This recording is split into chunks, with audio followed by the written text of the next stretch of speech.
And we've got audio already. And we've also got video, and we are ready to begin. Very well. Shabbat Shalom, my most esteemed and honorable friends, honorable judges, LVE tribe, as well as everyone else listening. On this rather precious and at last cloudy and a bit fresher day of Shabbat, from California, the United States, today being the 10th day of Elul of the 6th month of the year 5993 from creation, corresponding to the 14th day of September, last week of the summer here in California, of the year 2024, in which we shall study Wisdom and Discipline Part 34, Predestination Part 3. Of course, today we shall not wrap up today's subject, that being that of predestination. First motive, it is because it's very extensive and there's a lot of text that I'd like to read and explain and review and have you comprehend. And the second reason being, and not any less important, is because Racing, a club from Avellaneda, plays against Boca Junior today at 1 o'clock. In other words, in 2 hours from now. It's a classic game. If you understand about Argentinian soccer, it's a classic because there are 5 Boca, River, Independiente, Racing, and San Lorenzo, the big ones. And when they play amongst each other, it's called classic. So it's the classic between Racing and Boca. I say Racing first. Every time I mention another team first is because they are the local. We're going to play in their home without the Boca fans present, but we're all the fans of Boca will be accompanying Boca, even though we'll have to play at a hostile place, which is the Cilindro de Avellaneda, which is the field for Racing, which is a very good team, but Boca has to go out and win. But obviously, it is difficult because we've got a coach that doesn't know what a ball is to start with, and they should be there for something else, but it's Boca. So then we're going with the spirit of Boca to win, even if it's difficult in this situation. So then we'll have a short study today, and for next Shabbat, even shorter, because it is the super classic of the world. We shall play Boca versus River. River, you already know, it's a team that came from the Boca Trader. They went to a different hood when they came out from the Boca. They should be our brethren, but they left. They are not the prodigal son because they'll never come back. And they've got a different way of thinking. Let's say, for example, Babylon, because they think that they're the billionaires and Boca's the people. Boca is the authenticity, when River is the aristocracy, the pretty game, everything that corresponds to, let's say, the characteristics of power in Babylon, while Boca's the people. Boca is the hood, Boca are the colors, it is the cloth, the strength, however possible, we win, and next Shabbat even shorter. Very well, so then you've already known. And also I want to say something very important so that you prepare yourselves.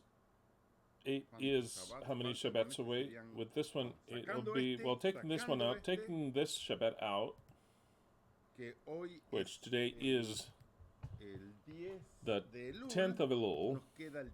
It'll be the 17th of Elul next Shabbat, the 14th of Elul, the 2nd of Etanim, and the 9th of Etanim. In other words, taking this Shabbat out, we've got 4 Shabbats, and the 4th Shabbat we enter into Yom Kippur, because that day is one that is absolutely very special. And there are things that will be absolutely different. I'm letting you know since now that it'll be a Shabbat, because many will already be in Yom Kippur, and we're going to live it as if it were Yom Kippur, because it's the previous day, but the hours prior to, because it's the very same day, it is this next one within 4 Shabbats. We'll enter when the sun goes down to Yom Kippur, but many of you that are listening to me already will have already entered into Yom Kippur. So then it'll be a different Yom Kippur. We'll have a gathering that's very special, like never again before seen in the history of this whole earth, and it'll be interactive. So then be prepared. I've been telling you from now, I'm preparing you starting next Shabbat. I'll start to explain this to you because we're going to have drastic changes in many things, in the way in which we see the feasts. So then, starting next Shabbat, which precisely Boca and River play, I will present the first subject. I don't know what it's called, but let's suppose that for now it's called Yom Kippur 2024, where I'll make an introduction. Then the following Shabbat after that, we'll have that so special a gathering. So then I'm already letting you know from now so that you can prepare yourselves mentally that different things are coming. As there's the eternal truth has always been different things, different understandings. But well, our entire life that has been the eternal truth. This is not a religion established with a dogma in that we follow this dogma and we always do the same thing. No, we change, we grow, we understand things differently, and that is the most marvelous thing that the eternal truth has. Very well, without any further ado, let's begin with a word of prayer. Our Father that art in heaven, we give you thanks for this so precious day of Shabbat. We give you thanks for life and for the opportunity of being able to be alive and understanding what we understand. We ask that your Spirit be in every one of us and that you prepare especially for what is coming in this Yom Kippur. All this we ask you for in the name of Yahweh Sebaot. Alleluia. Yahweh has blessed with one more year of life the following members of the eternal truth. Renesis from Nicaragua, Giselle Heyer, Argentina, Elin David Lopez Pineda, Colombia, David El Melanio Ramos, Mexico, Raquel Calderon, the Dominican Republic, Elizabeth Miranda, Mexico, Rodolfo Perez, Chile, and Andres Barrios, Argentina. To each and every one of you, a great big hug on behalf of the eternal truth. May it be your very last birthday under this system, this old, ancient, and unfair system that Yahweh has given us. One last greeting to the following people that we don't know what they're doing, but they had given us their information. If they're still listening to us, please get in touch with us. A great big hug, a great big greeting. Darío Naspiram, Colombia, Leah, Hitzel Rincon Perez, Venezuela, and Arturo Hernandez Marin. To each and every one of you, a great big hug, many blessings, and if you're still listening to me, write to us. Very well. I'm not done with the series, and even less. Can we change the apocalypse?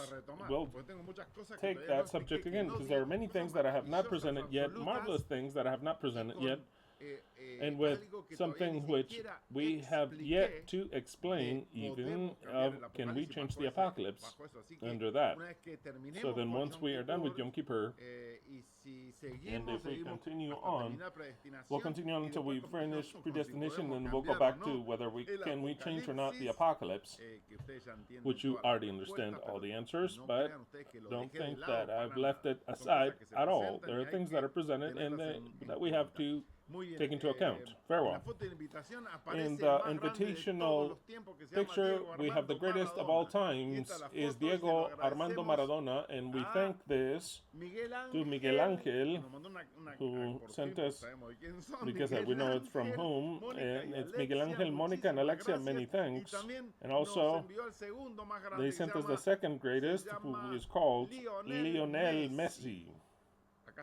Here we've got Lionel Messi, the second greatest of all times. First Diego, then Messi, in my opinion, in my taste, and that cannot be changed. So then, one with the Argentinian jersey representing the best selection of all times, and the other one representing Boca Juniors, and also the selection, but it's spectacular. And what else can we speak about predestination? Because these two characters, which have become characters that transcend their humanity, Maradona died, and his humanity transcends, and they have given the name of Argentina be known in the world. They are lights that take people to play soccer, to admire the innate talent, brutal and bestiality talent that they have. That's why it transcends their own life and death. What can we say about Lionel Messi? I mean, we can't say anything that it has not already been said, but what I can say is that this is called predestination. That talent didn't come just by chance, but by actual cause and effect. Yahweh wanted that these characters to have that talent, and for a determined time in history to make history the story that he wants in this humanity. He is the author. That is why they show up. That is why they show up in the invitation, because those two characters speak to you about only one thing: predestination. Very well.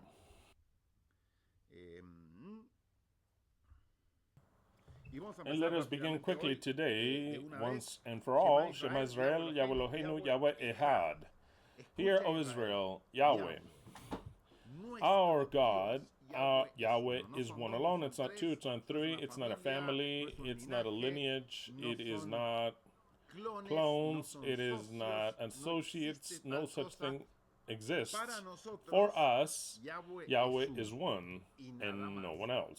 Not just for us, but for Scripture itself, entirely Yahweh is one.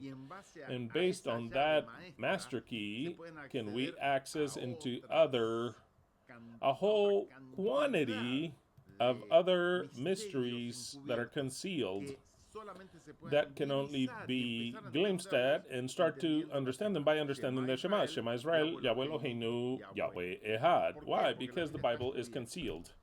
Proverbs 25:2, it is the glory of Elohim to conceal the word, yet glory of the king is to search out the word. Yeshua, who was Yahweh, concealed, because it's all concealed. Everything, even the words of the Bible, are concealed. It's all concealed.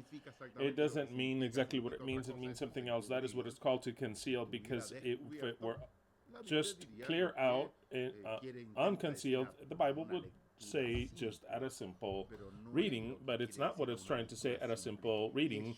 Yeshua, who was Yahweh, seeing certain group of people, he says, you do err because you know not the word of the Scriptures, and you know not the power of God. Two things. And whom did he say this to? A group of ignorant fools that, of course, they don't know the Scriptures because they never read it, because it was read to them by others that interpreted it for them, so they didn't have the Word, they didn't have the Scriptures, and so they do not know them, because the Chinese don't know it, the Africans don't know it, and the Hindu people don't know it. The Indians of America have always unknown it. Is that whom Yeshua was speaking to? No. He was speaking to the experts in Scripture, people that came to question him in doctrine, in faith, about what would happen in heaven, according to them, in the new life, what would happen with a certain group of people, of a woman whom she would marry. Yeshua looks at them, these maximum experts in Scriptures, because there was no one more of an expert. The people were sinners. They were the experts. They were the scribes and the Pharisees from different schools to top it off. So then they had different interpretations. Already, they didn't just know the Scriptures, but they would write the Scriptures, and they would study them and would interpret them. Yahweh, concealed by human flesh, whom he made himself be called Yeshua, looks at him and says, your problem is that you know not the Scriptures. Precisely the group that knew, or the only group rather, that knew the Scriptures, that would read them, that would write them, interpret them, they would memorize them. He tells them, you know not the Scriptures. Why does Yahweh tell the experts of Scripture, the very scribes which would write the Scriptures, that's why we have them, says, you know not. Either it's an insult, a very ignorant insult. It's as if to tell Messi and Maradona, the thing is that you don't know how to play soccer. It's either an insult, absolutely offensive and just being disrespectful, or he's telling them that even if they read them and study them and interpret them, they would not know them either way, because it's not what the scripture says.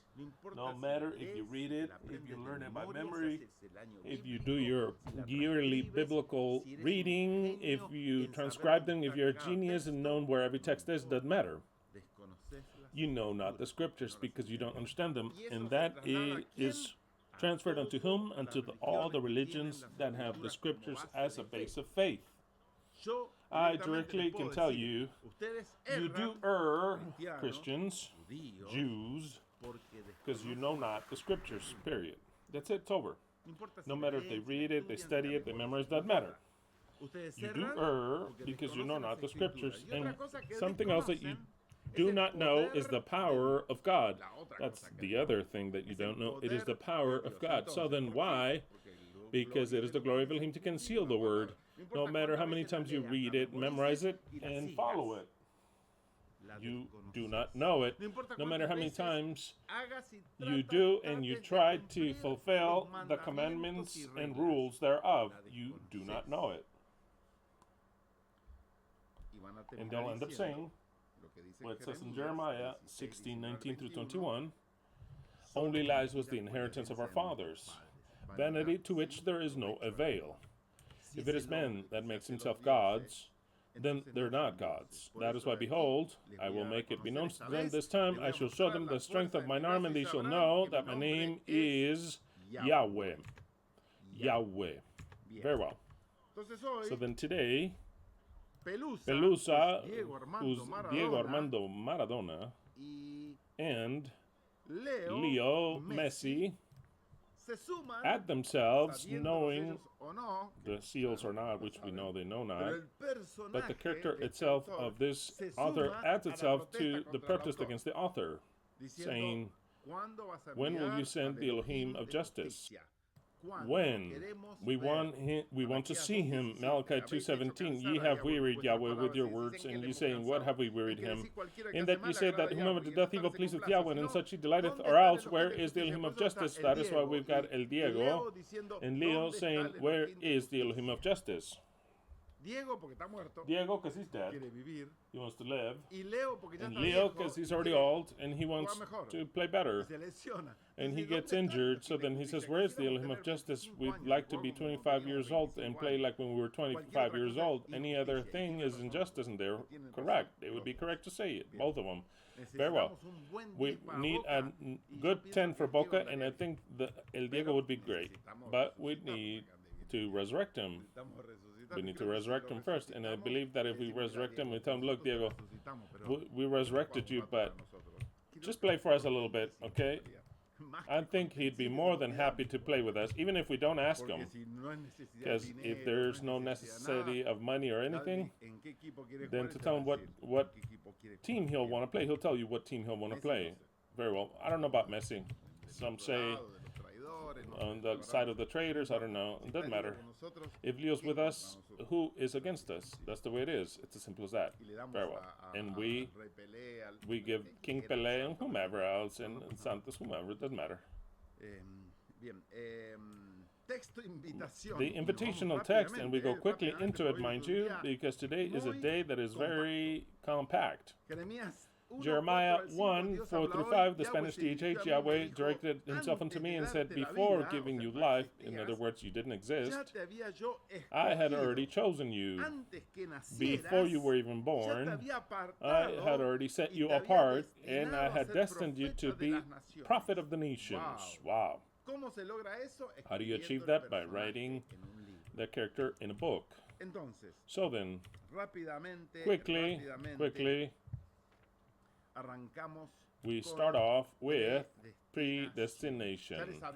I've already spoken to you that Yahweh, in comparison to the best of them all, is that this is a great work of theater with different characters, different levels, with a whole quantity of protagonists starring, and some are not starring, and just actors in different first and second degrees, into the 900,000 categories, all types of critics, representatives, and the public.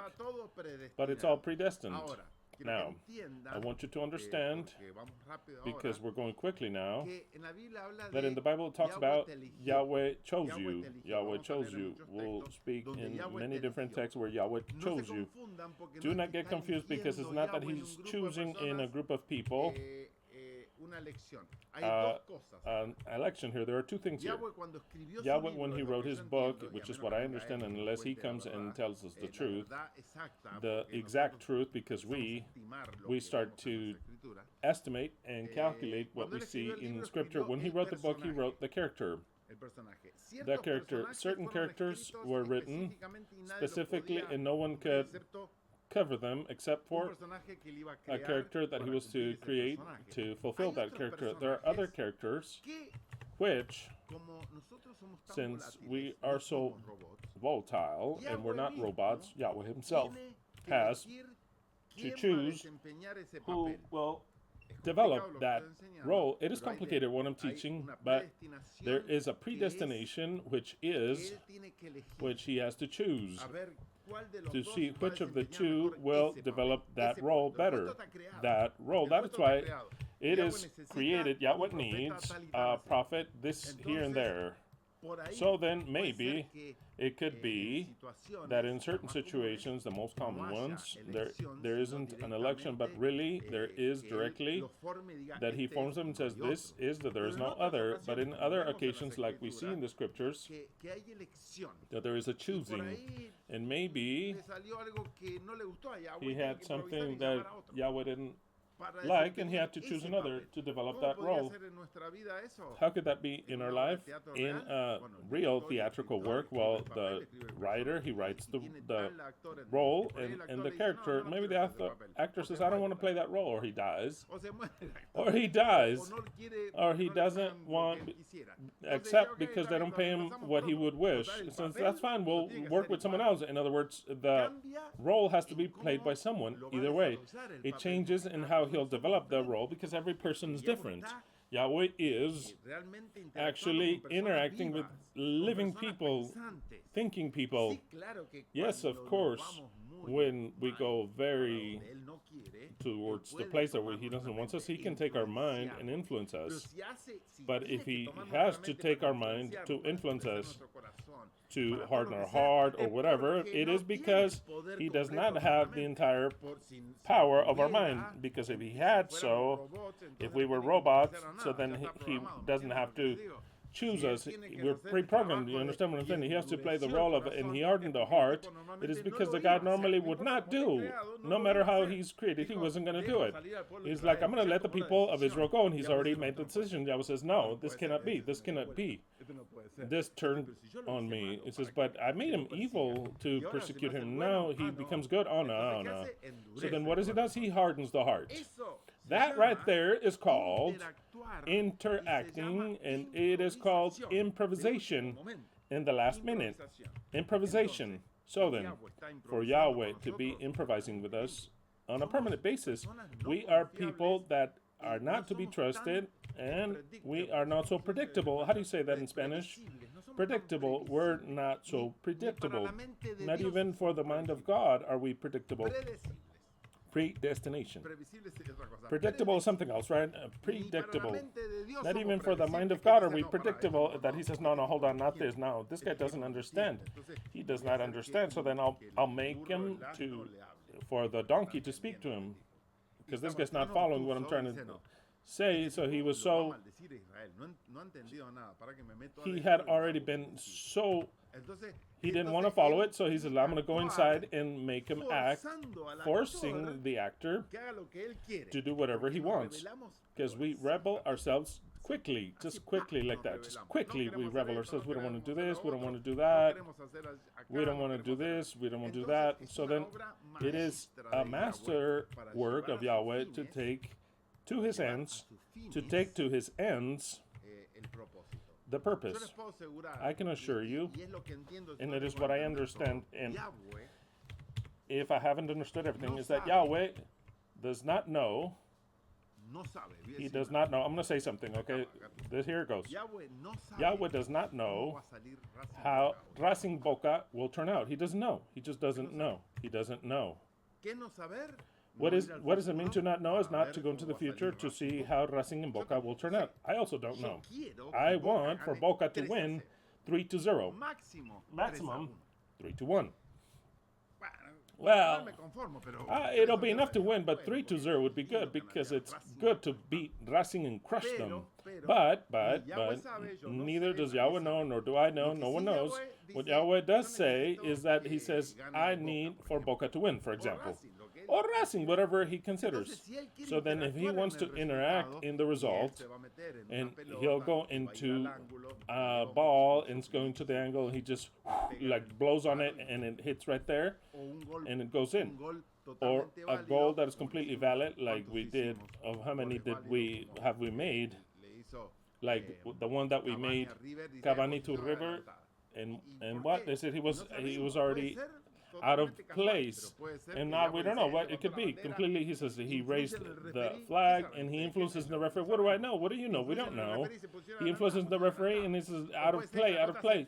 And this is that the ball left, like it happened the other day, like it happened with Talleres. The ball left, and the referee and everything, they all saw, without being bought or anything, they saw that it was in. And they saw that it was in. The rest saw that it was out. Who cares, Yahweh says? Who cares? Doesn't matter. I need that goal. That's the way it stayed. And that's how it stayed. So then Yahweh does not know how Racing Boca will turn out. He has no idea. I also don't know what his plan is. He says, maybe, whatever, let anything happen. He says, this doesn't affect the plan either way, or one result or the other. So then let it be in any which way possible. So, but in something else, he says, no. He says, I need for my plans, because I like it, because I want it to be turn out this way. And forget it, it'll turn out that way. It'll turn out that way. So then the only way in which Yahweh knows how Racing will turn out is because he has already planned how it'll be.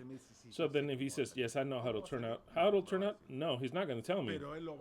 But he'll make it turn out that way if he wants that. If he doesn't want that, he wouldn't know. He just wouldn't know. Very well. That is what's pretty in this whole life. When you think of it that way, it's beautiful. It's not that he manipulates us, because he says, oh, we're manipulated in the end. No. No, he interacts with us. We really are like Jonas, like whomever. If we say no, and then a whale will take you either way. He'll take you either way. He'll take you. Storm will come to your house, and he'll take you because you escaped. He'll take you either way. This is what you call predestination, and a continuous work to achieve it. In other occasions, people which he has prepared to play a role, they don't want it, and he says maybe, okay, that's fine. If they don't want it, that's fine, doesn't matter. Could he do that? Yes, he could do that perfectly well. He says, the role is not so important, but that's fine. If he didn't want it, it's fine, I'll look for another. Because it must be a work. I mean, if to work with human beings, it's so taxing for a human being. I can imagine what it is for God. I mean, his whole plan. I mean, it's a whole task. It's a whole chore. Sometimes it's enough. 1,000 years, and I fuck off and leave. You do whatever you want. Then later on, we'll see what we do. If you didn't do correctly, I'll help you to correct things. And if everything's fine, that's fine. But do whatever you want. But that's why he says, I'm out of here. I am sick. That'll come in the next subjects that we're going to talk about. Whatever we want, whatever you want. He says, this is the time of the Messiah. He says, Yahweh rested of all the work he had done. And to rest is not to just give a little bit of advice. He's like, I'm out of here. Don't even call me. I'm on vacation. Nothing. I'll leave the company off to you. Take care of it. I'll prepare you the best way possible that I can with the idea that I want you to do. Now, how are you going to actually do it? Well, if you make a mistake, then you'll have the tools to repair and see. If it's a whole disaster when I come back, well, that's fine. I will send another flood and whatever. We'll see what we do. We'll see later what we do. What does the Bible say after the 7th millennium? There's little after that. There are things that are firm. It says the kingdom is for the Messiah forever. That does say. It does say that at least. Well, I'm not going to say anything. But so that you start to understand what a scripture is once you take the cover off. It is very different to what you think. Very different. Very well. So then that is what predestination is. And let us begin with selection or predestination. Let's start talking about Noah. Let's go to Genesis or Bereshit 6. I also read from the New Living Translation, 17 through 18. You can read in whatever version you want. Now, the pre-selection of Noah, which we could see it as a predestination, or we can also see it as a last-minute fix. The author of the work's not going to say that, what it was, what happened there. If it was something that he didn't like how it was going to happen, or else he said, no, I'm going to look for this, and I'll start again because he's deviating, or because it was already predestined that way. It is very possible that it was predestined. I'll choose that option. He was already predestined, but he doesn't tell Noah that you were predestined. Although he has the name already of a pacifier, but now Noah is a hero or an anti-hero. You see how in the movies, in the characters we have heroes, and the heroes are described because they have more kindness than evil. They have their evil part, yes, but their kindness and their justice is greater. It is greater. The anti-hero is the main protagonist, but he's not good at all. Also, he's not a villain. A villain is a villain. When there's a villain, there has to be an anti-villain, which would be the hero. Hero and villain. But when you have an anti-hero, there is no hero. An example, just an example. The Godfather. The Godfather is not someone that's just and good and kind. But he's the main one. He's got his good things, but he also, most of them are bad things. Is the law of the mafia and how a business is run. So then what is the hero there? There isn't. There's an anti-hero, which is the Godfather. Another example, Breaking Bad. How do you say Breaking Bad in Spanish? Well, I hope it's called Breaking Bad. If not, just look it up. Breaking Bad is a masterpiece, just like the Godfather. Tell me who is the good one in Breaking Bad. If it's the main character, it's called Walter White, who takes on a Jewish name, which was what? Heisenberg. A very Jewish name, Heisenberg, which dedicates himself the best quality crystal because he's just genius with chemics, and he got a crystal meth that is impressive blue to top it off, that has no competition. But what is the hero there? Who is the hero there? Is there anyone that's a hero? Hank, the supposed good cop, to me, he was a betrayer. Well, okay. It's horrible. It's a fantastic story, in my point of view, but it is all anti-hero. It's all anti-hero. Just so I understand. So then Moses, what is he? Is he a hero or an anti-hero? What is the story of Moses? Of course, the Christians, the Jews are going to see him like a hero, but actually, he's an anti-hero because he's the type of guy that condemned the whole world to die, except for him and his family, which were clean of the crop. Because what did I say? That was another one. Noah. What is he? I could see Moses as a hero. Since I mentioned Moses, I can see Moses as a hero because he always tried within everything to act well. Of acting well, doing the right thing, right or wrong, doing the right thing. He is a hero. Moses was a hero. I don't know if you agree of the people that were swallowed up by the earth are so much in agreement, but at least he's a hero in the end of it all. A hero that let his people go. But Moses, Noah, whose hero? Of his wife? His children? He didn't let anyone go, but he pacified everyone. Genesis 2, 17 through 18, the New Living Translation, Yahweh says, the Creator, to this character, Noah, I am about to cover the earth with a flood that will destroy every living thing that breathes. Everything on earth shall die. That was enough to stop him if he was an actual hero and said, no, don't. Well, how are you going to do that? Who created this? I did. You're going to destroy it all? Just because you think that it's wrong. No, give me the remedy to cure. Give me some hope to save. There has to be a solution. It's not that, oh, I create human lives since you didn't like it, because according to you, you didn't like it, now let's destroy everything. No, no, no, no, no. Let us place a new government, new rules, give me a power if they're so evil so that they don't kill me, but so I can reform them. You don't believe in the reform? No, I believe in what to kill everybody. This guy immediately becomes an anti-hero because he liked the idea.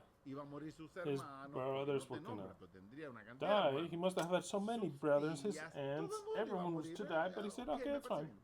Okay, that's fine. He says, but I'll confirm my covenant with you. You are my special treasure. So enter into the boat, you and your wife and your sons and their wives. The rest, I'm going to kill them all. Did Moses say, Noah, I don't know, wait, Moses, did Noah say anything in protest? No, he didn't. He said, okay, that's fine. I will be saved. I'm your special treasure. Okay, that's fine.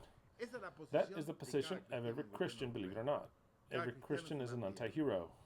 They think they're heroes. They think that they are faithful and they're going to be saved by the divine grace or with the blood of Jesus Christ and by what they believe, or just by following certain rules, because according to whatever Christian branch you, if we ask the Catholics, they'll say if you do your communion, if you do this and that, confession, if you don't do capital sins, if you respect the Virgin Mary, if you understand that the Trinity is our God, the three is one, and blah, blah, blah, and you act within the rules that we give you, then you'll be saved, or else you'll go to hell.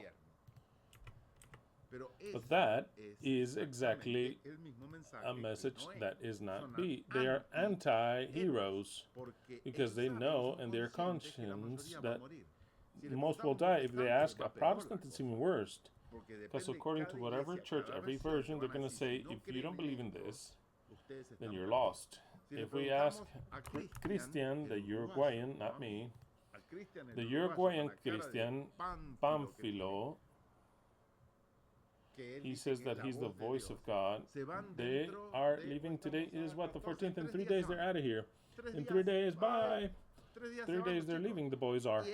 And he is an anti-hero, so much of an anti-hero like Noah, because he believes himself to have been called by God. He thinks that God gave him a date, and he thinks that only they will be saved. And those that speak against him, and those that laugh against him, and everything that he talks about, is that we will die. And there's no salvation for us. And that God will make him a part of an army for him and to do away with everything. Wow, every stupidity that idea passed through, because we come from Christianity. And every Christianity is anti-hero. Everything. It's not a hero, it's an anti-hero. Every Christianity, things like Moses, we're the chosen ones. I have faith. You don't have faith. You're condemned. I was saved by grace. Noah can say, I am saved by grace. Because by grace is that I gained grace in the eyes of Yahweh. Noah says, he chose me. He called me. He made me make an ark. He and my family. So then the Christians are like that. They have the very same spirit of Noah. A spirit that's anti-hero and anti-Christ. An anti-hero is an anti-Christ, an anti-Mashiach. The Mashiach wants to save. He doesn't want to say, only these little bit of people believe me, I'll save them, and all the rest are doomed. That spirit is a spirit of death, of punishment and destruction. So then, depending on whom you ask, depending on what Christian religion you tell, they'll say who are those that are saved and who are not.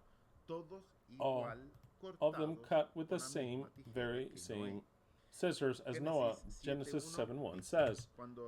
And when it was all prepared, the Lord or Yahweh told Noah, enter into the ark with all your family, for among all the people of the earth I can see, you alone are righteous. Only you are righteous. That test he did not pass. The Christians believe absolutely that this story is real, in the sense that They were all unrighteous except for Noah, and it was demonstrated in the Bible that Noah was unjust, that the sons of Noah were unjust, and that evil rose even worse than before. So then, if we have that story so that it feeds us, our intellect, it is enough for us to think. It is not for us to be like Noah, but for us to think. Actually, is that the marvelous plan of an election of just a few, and because we are faithful, we're going to be saved and not the rest?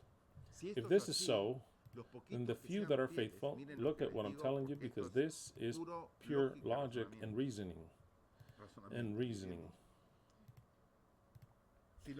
If the Christians were saved, they would become even more evil than the sons of Noah, because there cannot be purity or justice, real one that is, believing that those that do not accept a certain Jesus, those that do not accept a certain Sabbath, those that don't accept a certain Mary, the Virgin, those that do not accept a certain prophet, those that do not accept a certain doctrine that is sanctified, or a trinity, or a way of worshiping, or that did not stop doing things that he considers to be sinful, they'll be destroyed forever. Those very same people, if I were to show you and demonstrate to you in a simulation, if the Adventists or the Catholics or the Christians or the Jews were saved, it would become a race that is a lot more evil. Directly, just like that, because the only thing they have inside is just as much justice as Noah. There is no justice in destruction. They have never seen that Yahweh said, I make evil and I make good. They've never seen that the one that planted the tree of science of evil is Yahweh, not a serpent. They've never seen that it was all set up, that it was a trap, that they were induced for the same Yahweh, and that he was going to do whatever necessary for them to eat. You've never seen it before. Since you've never seen it, they are people with a level of injustice and evil so high that if they were given the opportunity of living eternally, they would become even more evil. More evil. Only a person that says no. Here, we are not to blame. Someone else is to blame here. And that other, it is clear that later they tell him that other was the one that gave us the evil. That other one is the one that rules this world. That other one is the one that sets kings and takes away sins. That other one is to blame. It is not me. We.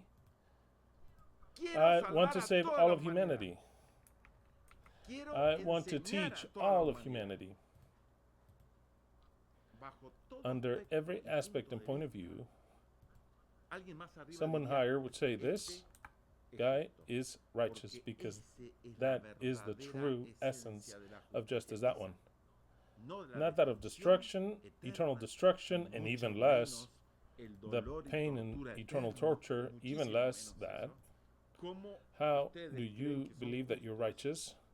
Believing and living eternally that there's another group higher than yours, greater than yours, that's being tortured because they didn't believe what you believed in. Exactly what happened in the great flood with Noah. It shows us the result of a selection. I want you to understand that once again. The great flood is simply a story to show us, those that have our eyes opened, of what happens when God saves a group and kills the other. The group that he saves, it becomes a lot more evil, because even in the book of Enoch and in the entire Bible, it shows us that evil rose up even twice as much of those that were saved of Yahweh. Because the evil ones, supposedly, they all died. Those that were rescued by Yahweh, by grace, by the selection of Yahweh, by the obedience unto Yahweh, they become even more evil. So then that is not the path. That is not the path unto condemnation. And that I'm showing is predestination. Now let us go to a different example, that of Israel. Let's go to Deuteronomy 32, 1 through 12. I'll read in the New Living Translation also. I think it's easier to read. They all say exactly the same thing. While I look at the clock here, how we're doing, and what will happen, which maybe it's already predestined. We don't know. And also, as long as I'm looking to see if somebody cares about what I'm talking about, we can go and see how many likes we've got. 197 likes. If somebody buys likes, no, I'm just playing.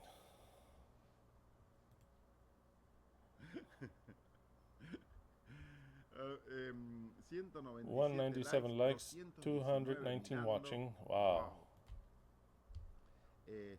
It is very good, makes me very happy that there's someone at least, because we are a group, we are a number, even if it's a small number, no matter. The rock is very small, that is the only thing that you need, a small rock that strikes an entire statue, the entire empire, the entire earth. Imagine what it is, a stone cut with a hand. You cannot cut a hand just like this. I know God could. But we're talking about if it says cut not by human hand, obviously, but we're talking about a small stone. That small stone, don't compare it with the statue, compare it with the entire earth.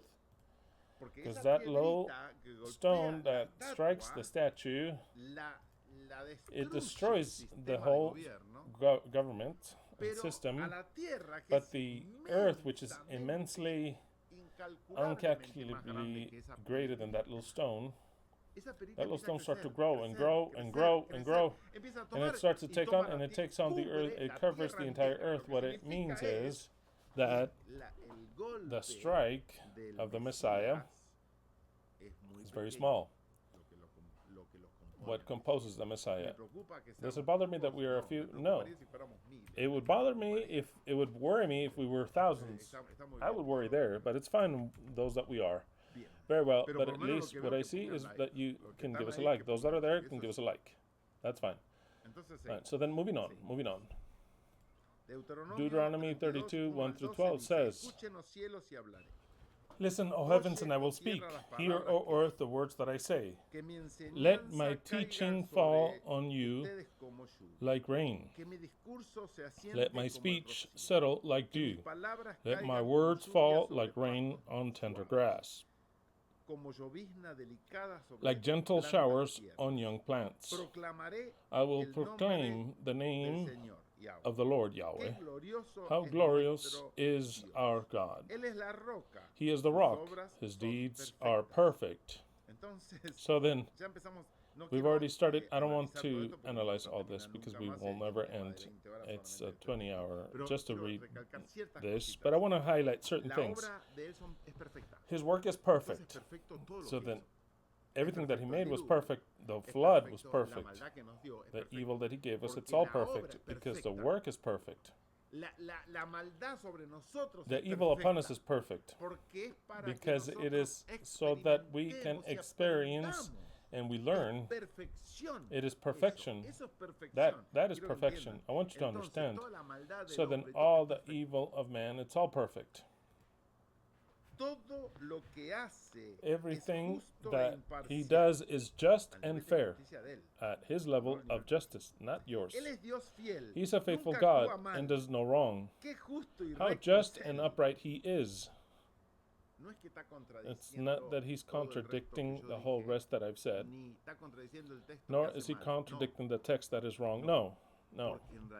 Because actually, we're not talking about an unjust work. An unjust work is, it has no other end than a destruction, because it's an unjust work, an evil one. No. Within what justice is in this work, everything that has happened is just. Evil, deaths, pain, everything is just. Why is it just? Because it is a theater to learn. I was remembering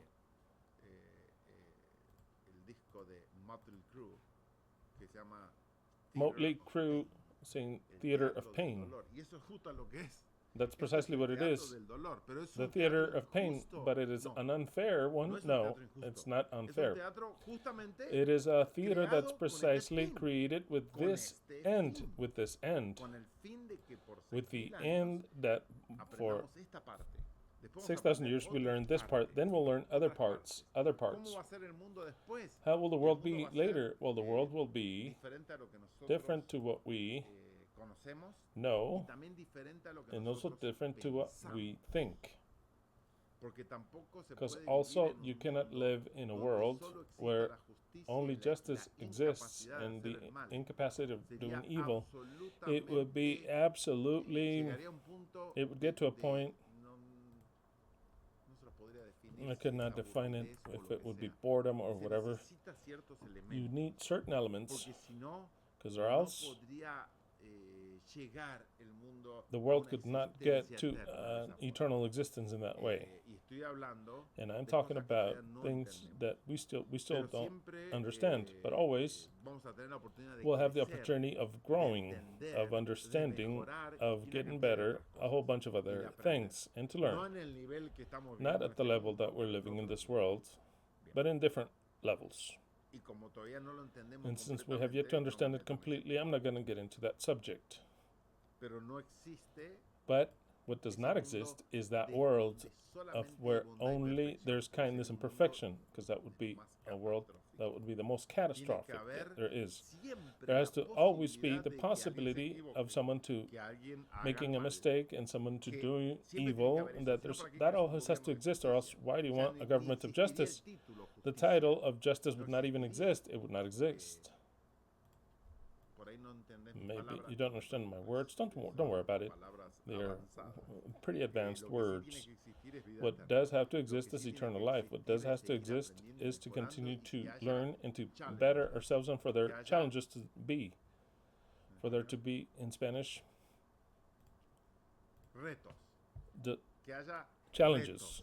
For challenges to exist. Problems to exist. There's no problems.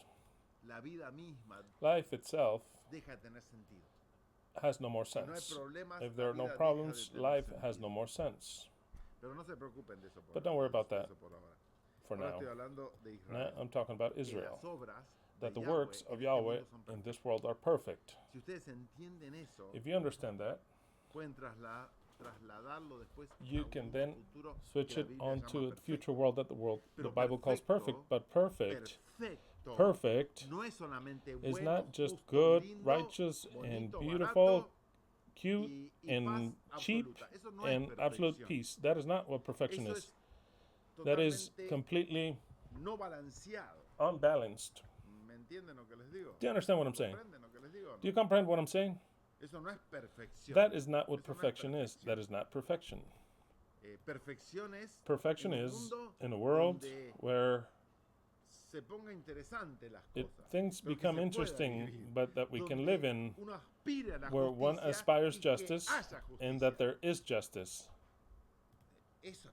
That is what perfection is. But if there's justice in the world, it means that there could be injustice, that out of the government justice comes, and that everyone has to learn and continue to learn and continue to practice, and new challenges, new things to surpass. I hope you understand that. If you don't understand that, don't worry about it. It is not today's subject, but I want you to understand that for God, and for me, and for you, this world, just the way it is perfect. Just the way it is. With evil governments, it's perfect. It is perfect in its purpose. That's where it is. What is perfection then? Perfection is according to the purpose. Because I could have a garbage can that is perfect for the garbage. And it's perfect. Now, can I make it better? Yeah, I could make it better. I could make it worse, and make it smaller, make it bigger. But maybe the garbage can says, I don't want to be a garbage can. I want to be a chair. So then you'd say, then it's not perfect. because it's a garbage can. No, he's perfect in his mission, in his purpose. So then, the works of Yahweh in this earth are perfect.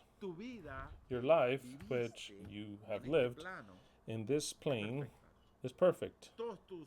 All of your problems, your accidents, your emotions, your wars, your pain, your sadness, it's perfect. It is perfect for you and perfect for the rest. Why? Because we are in a space in which there is creation, and it has to be so. You would never achieve to rule nor to mold your personality under other conditions. If you had been born in a world under your perfect view with perfect parents where there is no problems, where you don't have to work for money, then you'll do what you want and nothing else. There's no thieves, there's no dangers, there's nothing, absolutely nothing that could hurt you. It would be very different. And if for a second they set you in this earth, you wouldn't understand a thing. You could not surpass not one test, not one. You couldn't, because you would fall into every trap that there's ever been. You would fall entirely into the greatest and stupider deceits. That's what you would fall into. Because you're so dumb, because you come from a perfect world that no one ever lied to you. Not even do you conceive that someone could deceive you, then they're going to completely deceive you. They're going to make out of you whatever thing, and what I would say is, this guy's not an Elohim, he's a stupid idiot. That's where you get the term stupid. But when you experience for the people that lie to you, that come and they lie to you, they come with bad intentions, and that you have to be looking to see where the strike will come and who will steal from you, because it's all the injustice, and you have to fight to keep your space, or else they take it from you. If you don't fight, they take it from you. If you're that good person, if you're the wife of the good person, that everything that I say yes, then they're going to crush you. They're going to annul you and reduce your personality to nothing. So then that is where you have to start to comprehend that where we live, it's perfect, because it makes you strong. It makes you strong.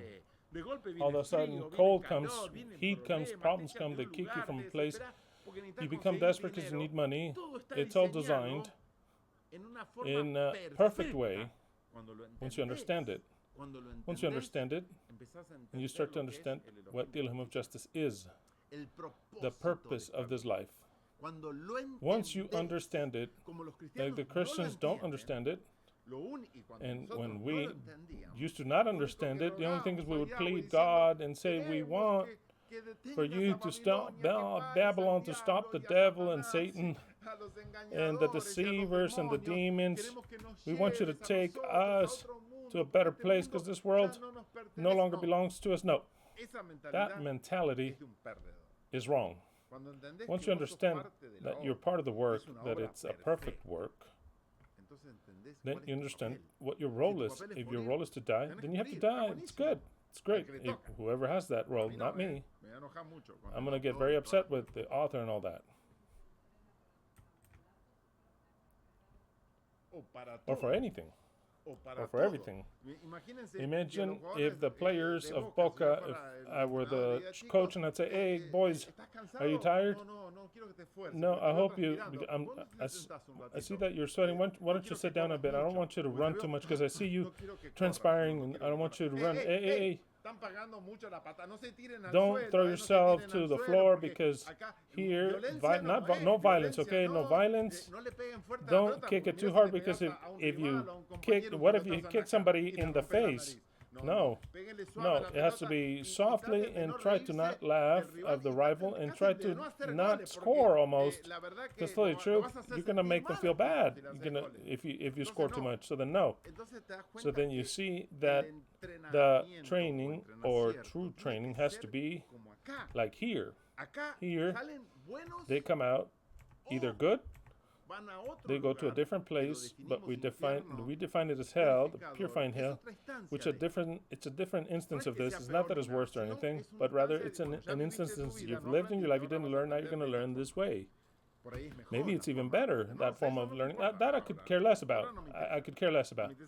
I could care less about for now, but what I do know is that if I'm alive in this moment, if you're alive, if you hear me, then do not complain anymore about your situation. Of why? Because you are in a place designed perfectly well for you. And you have to come out and go forward with the tools that we were given, the weapons that we were given, the attributes that we were given. And we have to fight against the whole environment, everything that surrounds us, to understand our place very well.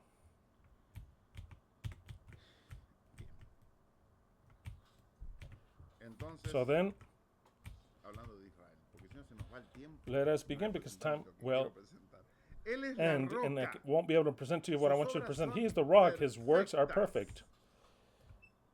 He is the rock. He's the rock. Exactly. Rock and roll. Very heavy, that is. Everything that he does is righteous and impartial. He is a faithful God. He never acts wrong. But you may say, but he does act wrong. You say it yourself. That bad acting in our eyesight is wrong. Actually, it is to teach us and to take us to a purpose, a real one. It is this. I know it's difficult to see, or for me to try to explain the point that I want to show you. That this work is perfect. That we were placed here in different positions to achieve the product that he wants.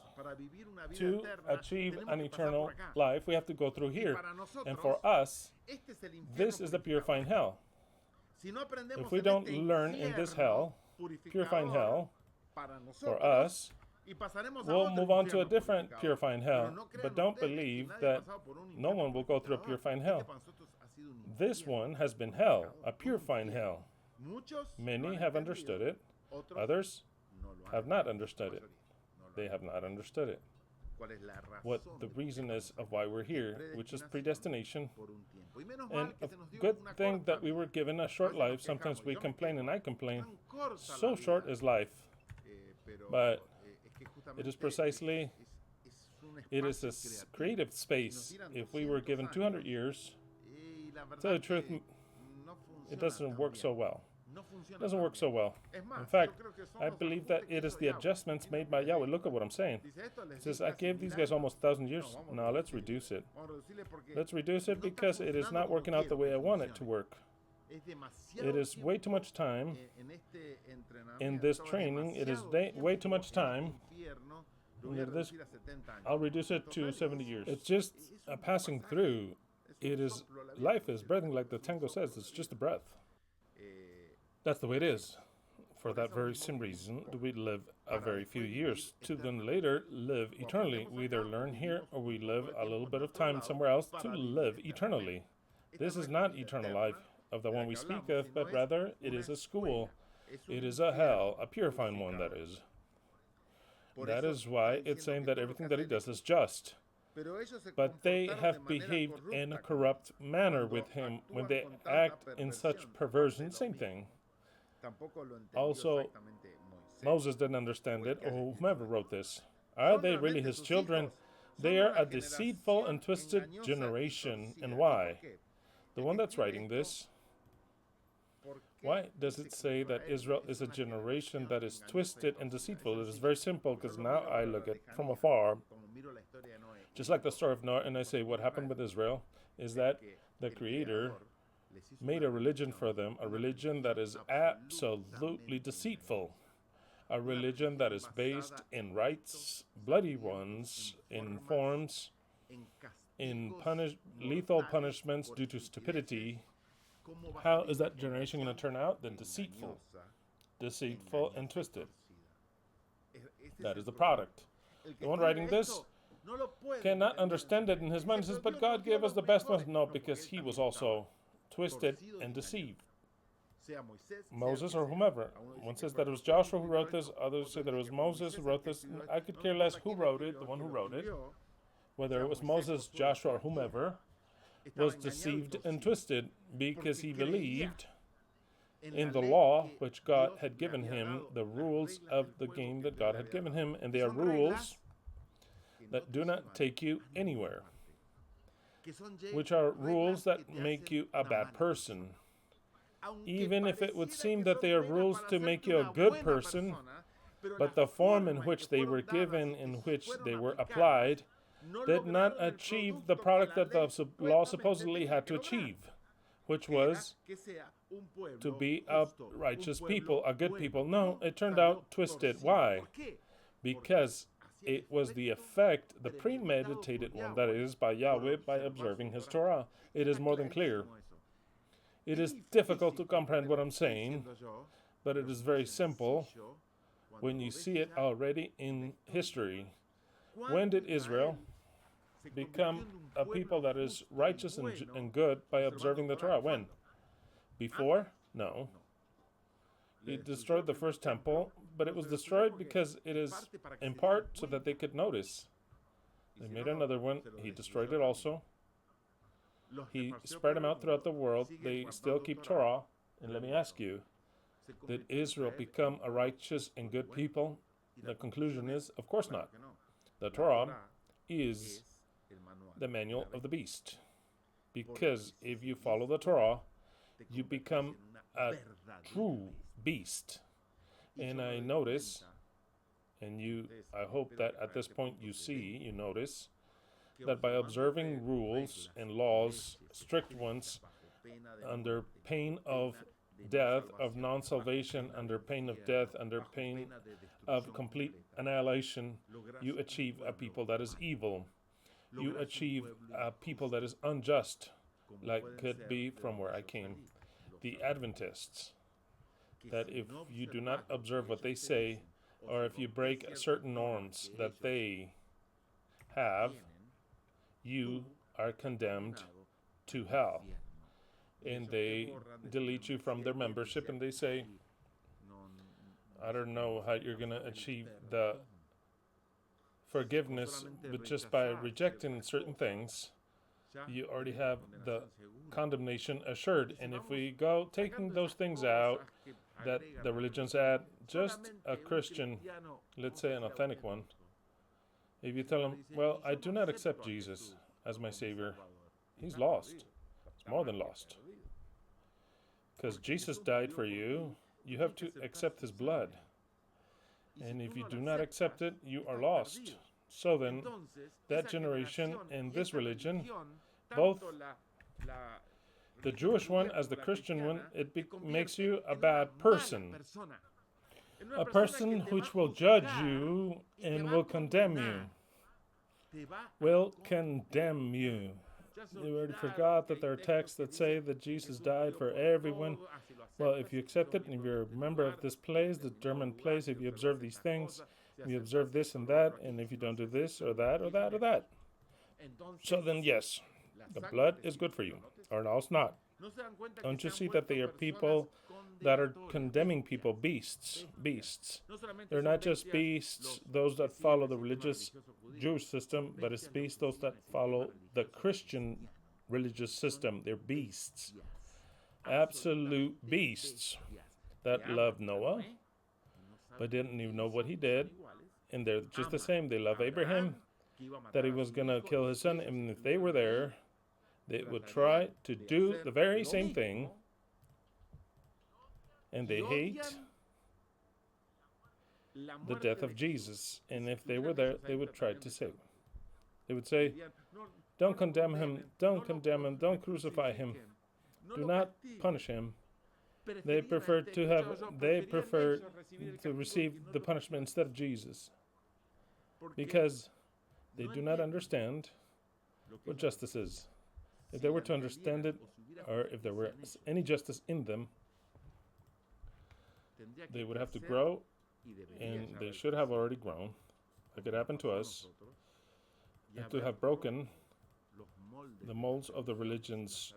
The tides of religions should have broken it and said, this cannot be. The truth, what Noah did, is absolutely uncalled for. What Joshua did also.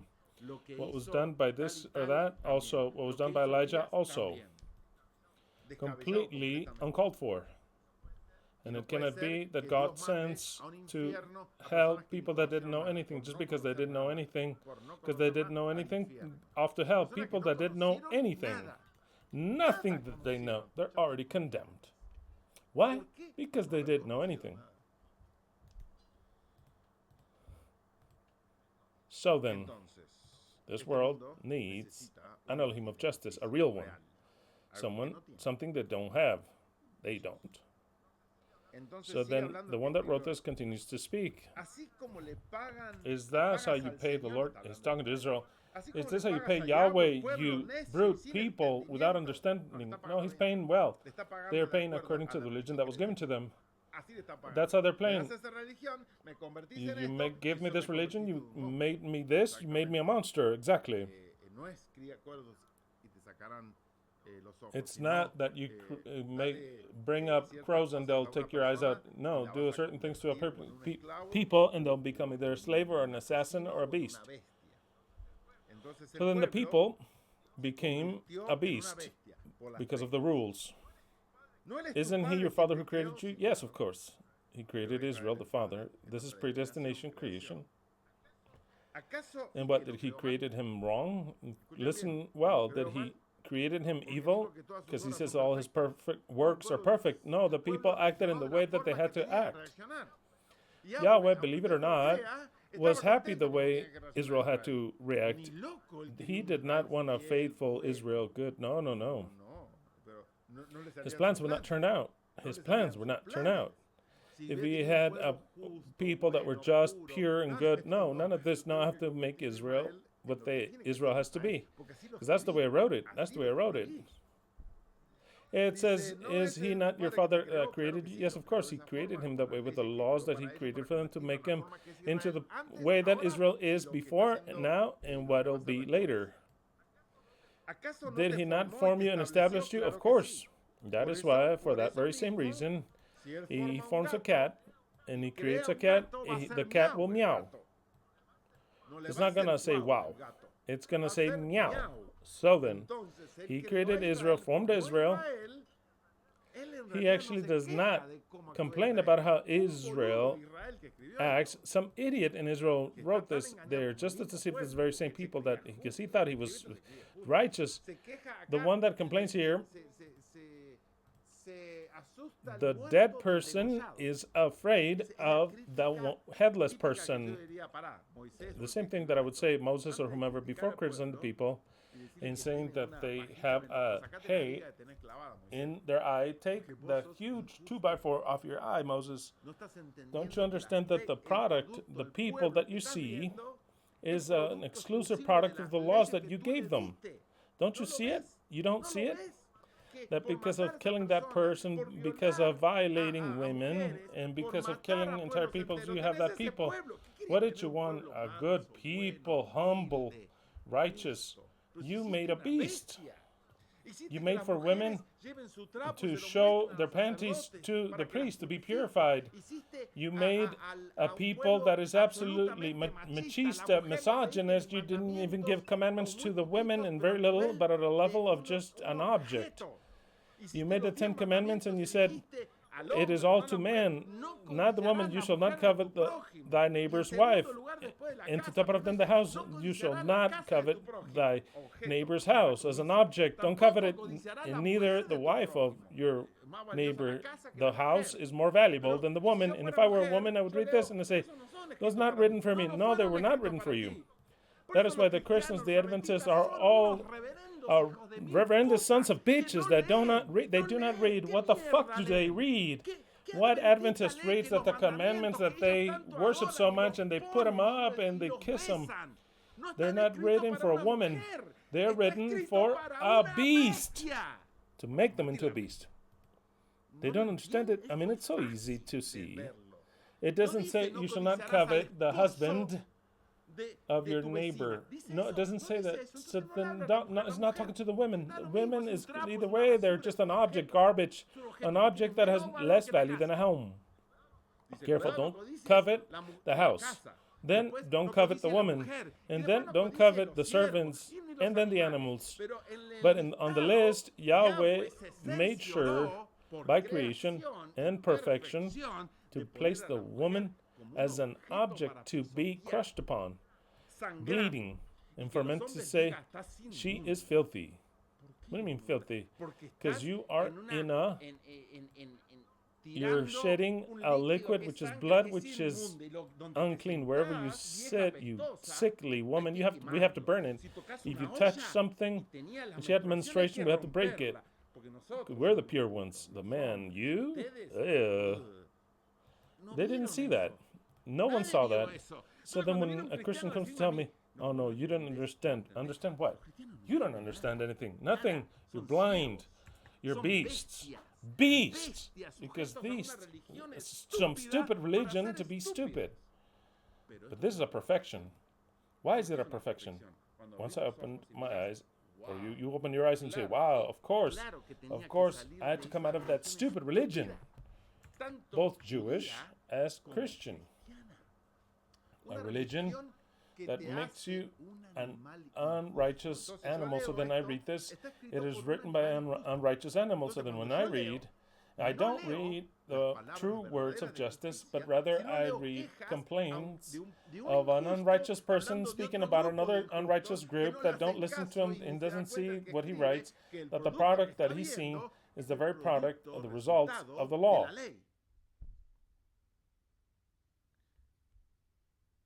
But they have behaved corruptly with him when they act with such perversity. Who taught them corruption and perversion? Yahweh did. In stealing, in killing, and destroying, and stealing.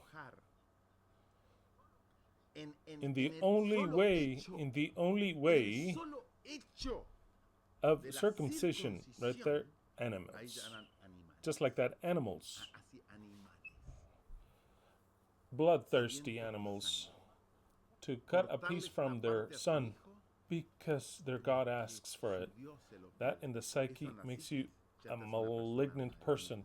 Then you don't even listen to, not even if God, look, you cannot be good. You cannot be good because you'll be a servant, a slave of what they tell you and if what you believe is right.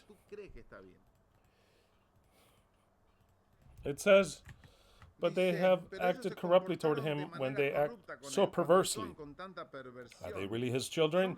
They're absolutely his children. It is the very copy of that law. They are a generation of deceitful and twisted people, of course, because the law is deceitful and twisted. Is this the way you repay Yahweh, you foolish and sinless people? No, they're paying the complete result of what Yahweh wanted, which is perfect. Isn't he your father who created you? Absolutely. It is the result.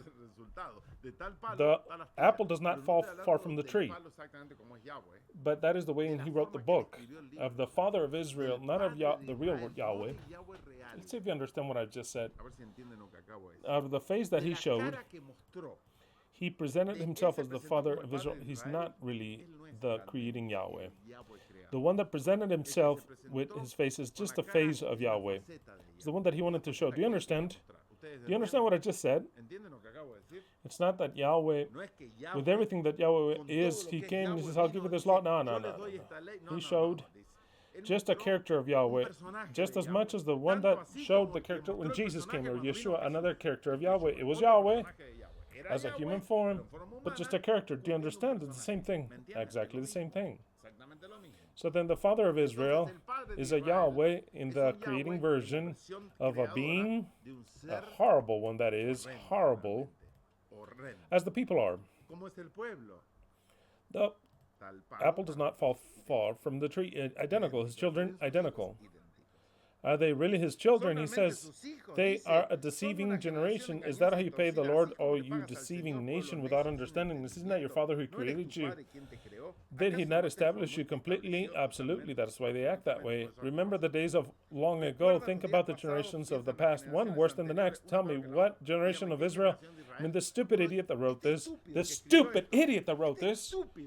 tells that people that is about to enter and cross the Jordan River.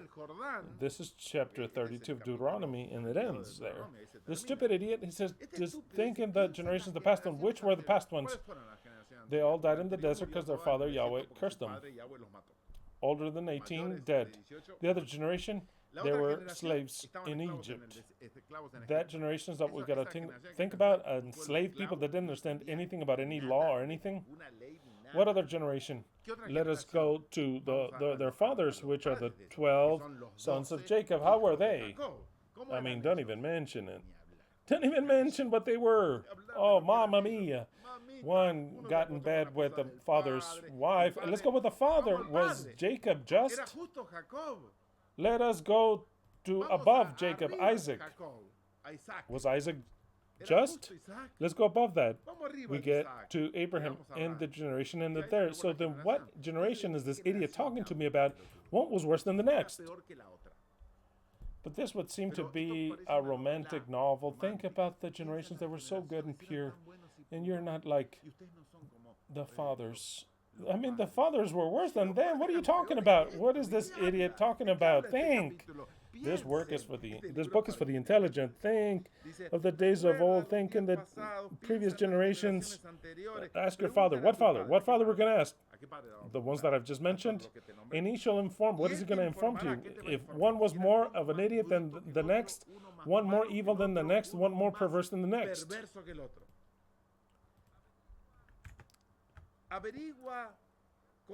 Inquire of the elders. What elders? They all just died. Wait, hold on, Moses. Hold on. You're telling the people that has no elders? Oh yeah, that's true. He says, forgive me. I should not have wrote that. Because I just killed them in the desert. How many elders were there when they crossed the Jordan? All were under 18.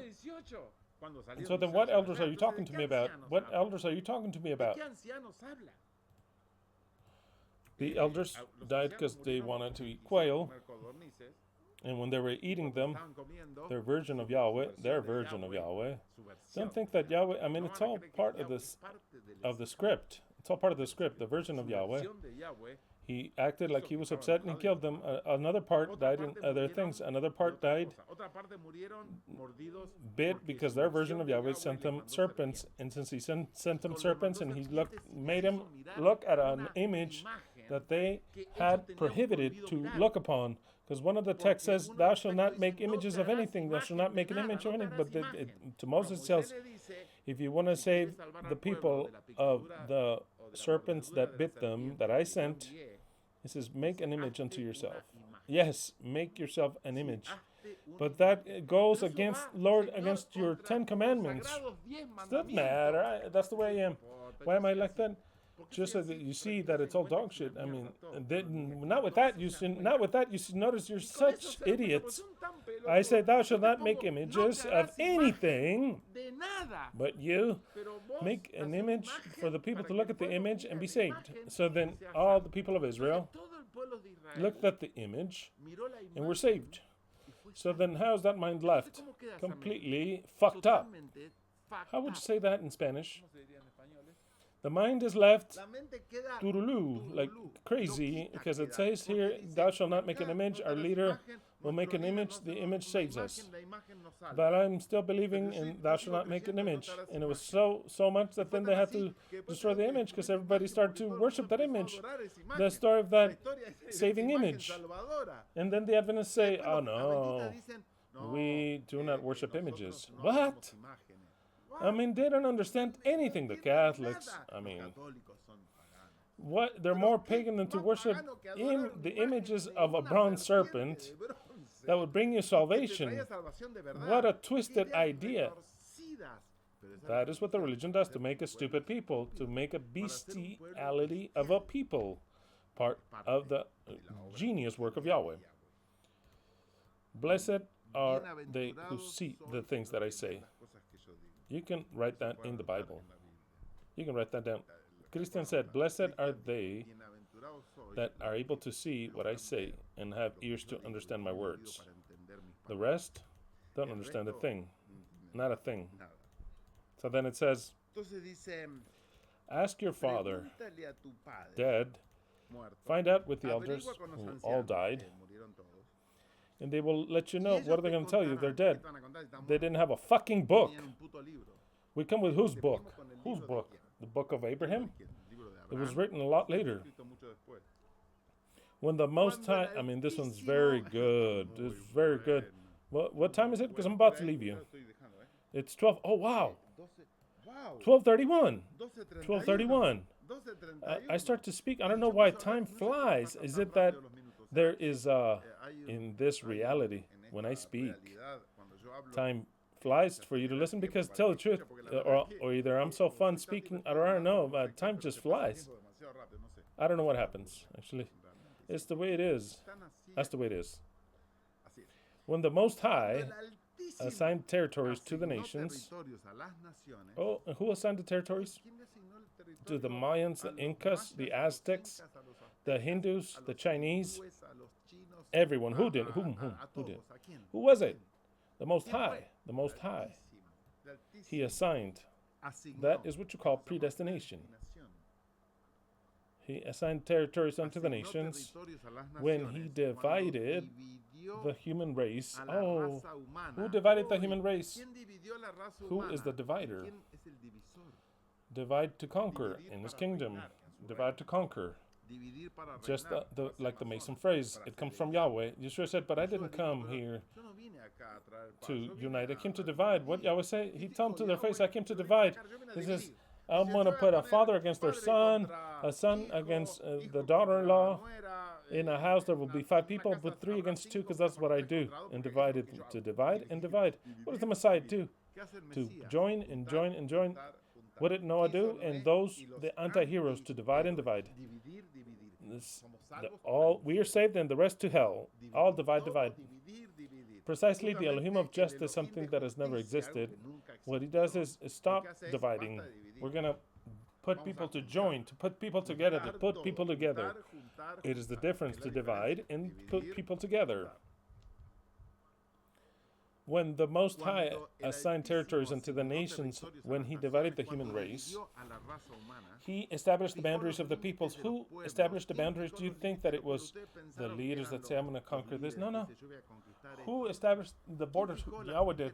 It's not that this was given in an organic manner, that a conqueror, and who was called this and that, and he thought about in his mind to form, and we're going to establish a people, a tribe, the wars. God was in everything. He was in everything. Even in the wars of the Indians that were practically, I don't know, they were absolutely bloody and terrifying. He was in there. He was fighting with 2 sides to see which one was more convenient to conquer. He was there. Completely, he was there.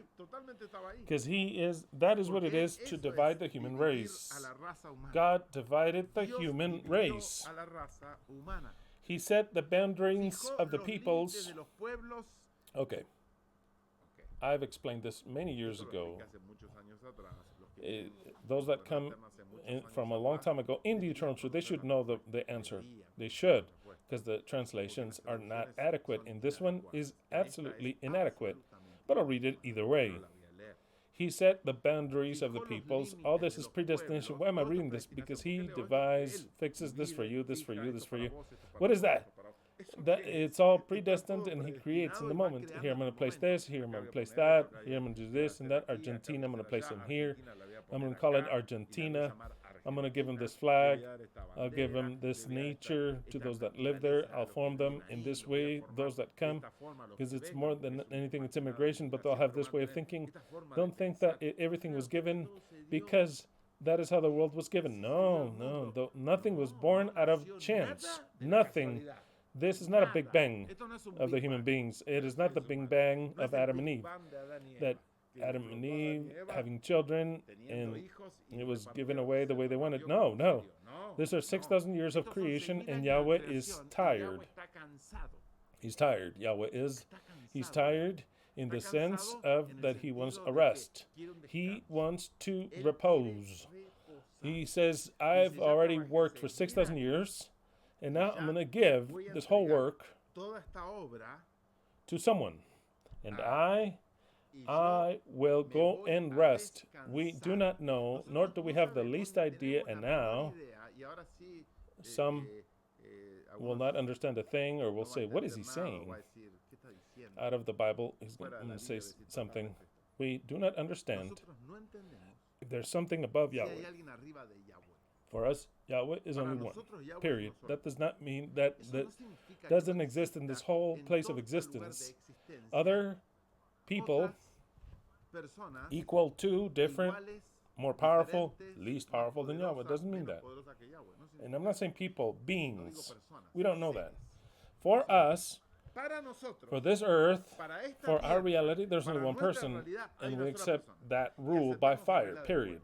Everything that has to do with our creation is that. What if above Yahweh there's other powerful beings, and that everyone made their own earth, and they all ruled however the fuck they want, and they all have their story the way they want it, out of fun, or because they wanted to procreate, because Yahweh procreates in this human race. He made him out of his own substance. It is like a procreation. We're his actual children. So then he procreated himself in all of us, all this here, and he gave us the rules. There's no other God for you. There's no other God for anyone else. Under the sun and the earth, there is no one else. Exactly. In our story. We cannot place another divine authority in our story, but that does not mean that there's other divine authorities in other places that have nothing to do with us, that maybe someday we may be able to meet, and someday we find out. It is very logical what I'm saying.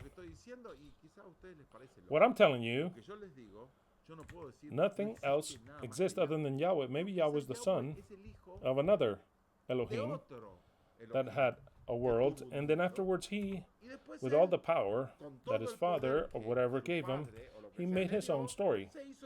Let me ask you, does the possibility, we already started with the speculations, is the possibility of this being true, is the possibility there? Who could say that nothing above Yahweh is anything? No, let's open our mind.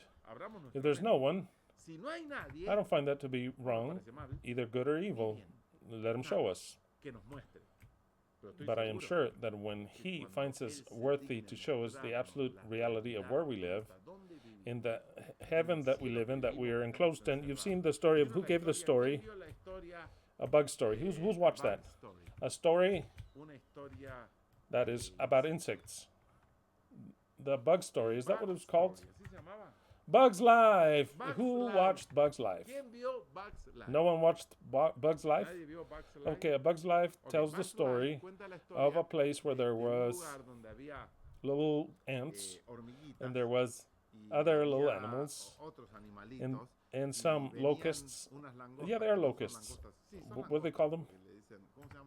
The grasshoppers? Yeah, they are locusts. They are locusts.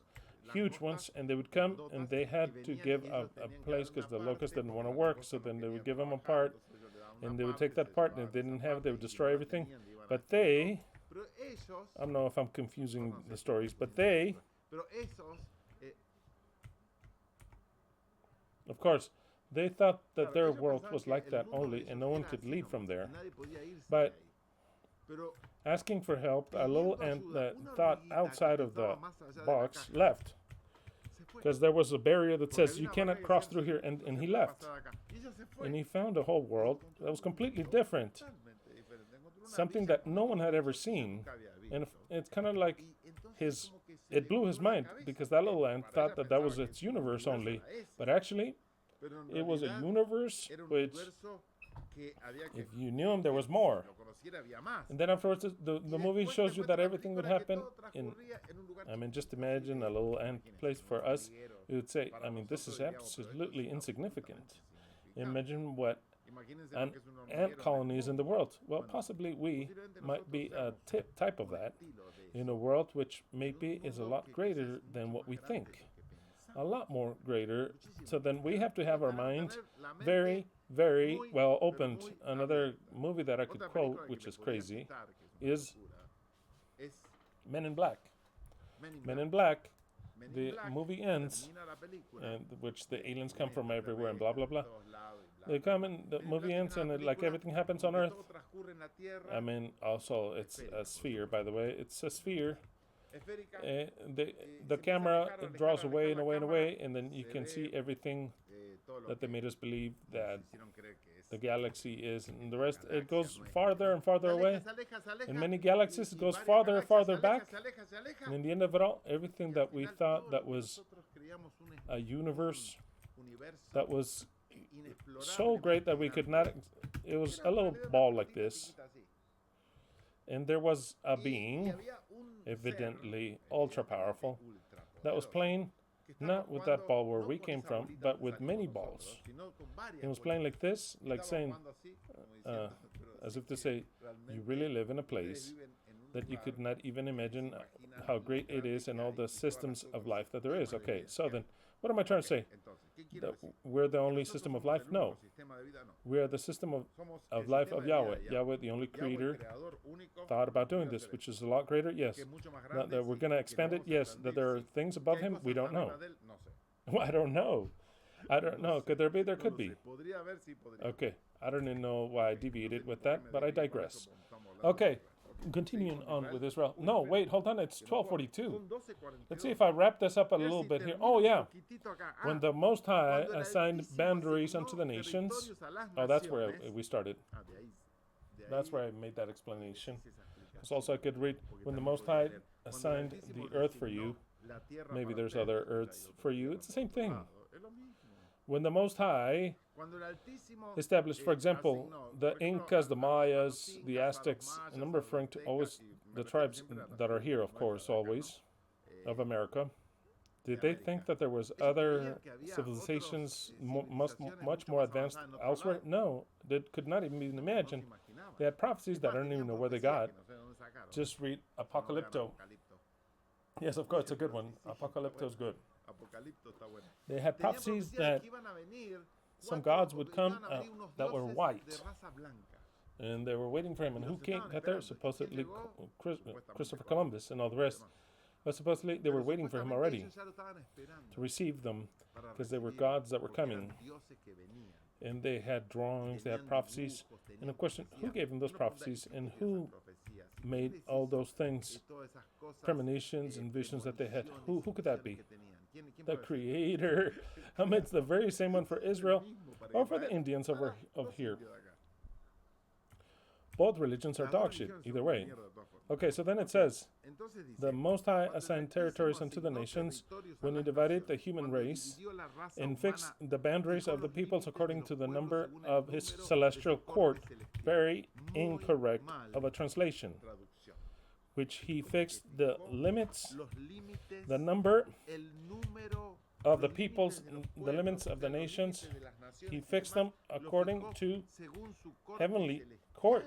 What does that have anything to do about his heavenly court? I'll read on.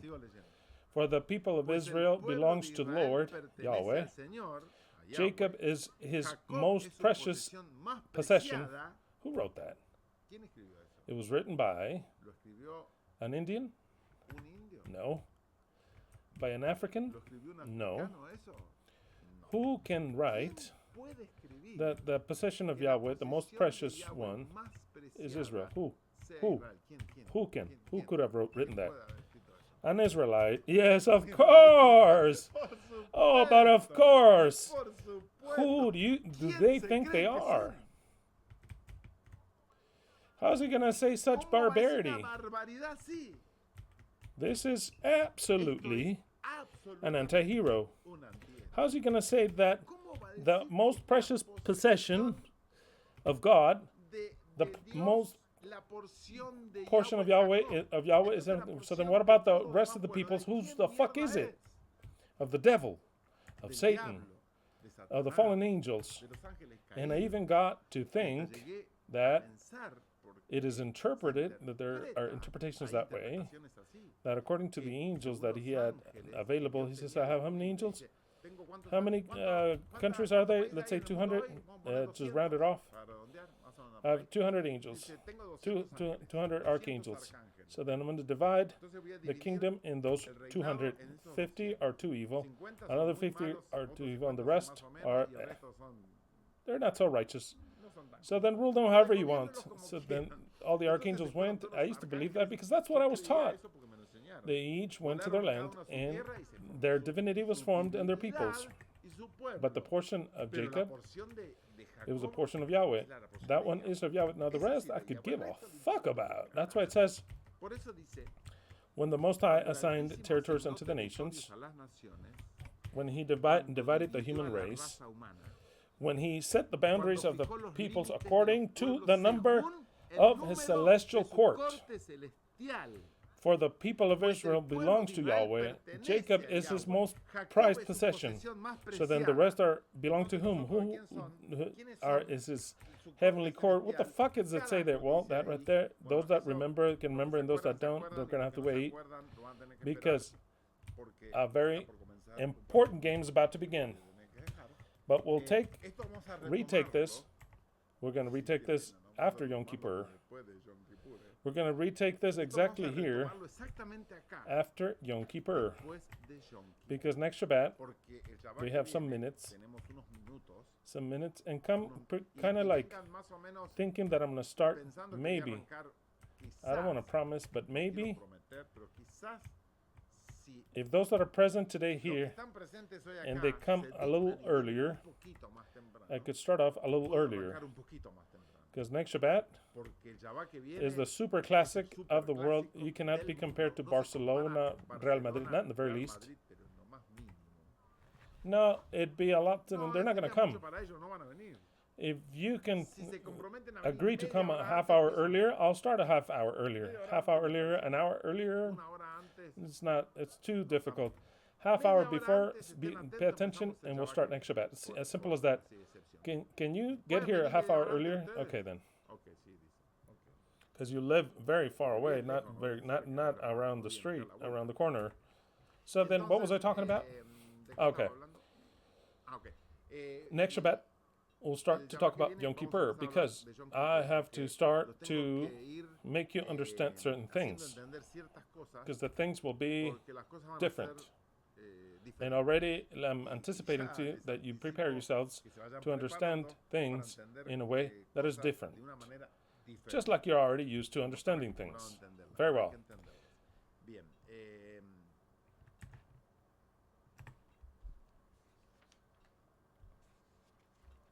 I have yet, unless Yahweh has already fixed the game, Yahweh doesn't know how it'll turn out. That is what's going to be beautiful for us. If he were to tell us, well, we would see it as a replay. But I hope he has fixed it, and that is in our favor. Psalm 78:2. Hear, O people, my teaching. Pay attention unto the words of my mouth. I will open my mouth in parables to evoke the mysteries of the past. That text is so marvelous. It is so marvelous. Not because of the one that wrote it or anything, because of what the text says. That it is applied in a majestic way, because everything that I've spoken of today, to evoke mysteries of the past, parables of the past, that actually they're mysteries. Everything that I've just taught to you about the pre-selection of Noah, the pre-selection of Israel. Actually, it is written from a point of view, from an author, Jewish author, an Israelite, that's completely biased, influenced by themselves. So then what do we expect? Why is it that way? Because Yahweh wants for us to learn to read the content, the essence thereof. That is what a scripture that is concealed is. The very same Israelites, experts in the law, experts in the Torah, experts in the scriptures, he told them, You know why you err? Because you know not the scriptures and know not the power of Elohim. Our Father that art in heaven, we give you thanks for this precious Shabbat. We give you thanks because little by little we can see what predestination is, how you have devised and created, idealized this world, and how you made it come true. And actually, we want you to enter into the repose, even if it's laughable, even if it's funny. You have said that you wanted to rest, and you wanted to give this over to the Son of Man, and that you're preparing to be.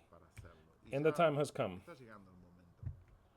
You are the creator, the author of everything, and we are a real part of that.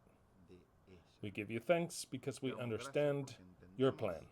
At least we can have a glimpse of it. All this we thank you for in your precious name, YHWH. Alleluia. Semper Fi. Let the laurels be eternal that we knew how to achieve, crowned with glory. Let us live, or let us swear with glory to die. Long live the bride and the sons of Yahweh, which are equal titles, the children of Elohim, the Son of Man. Long live the eternal truth.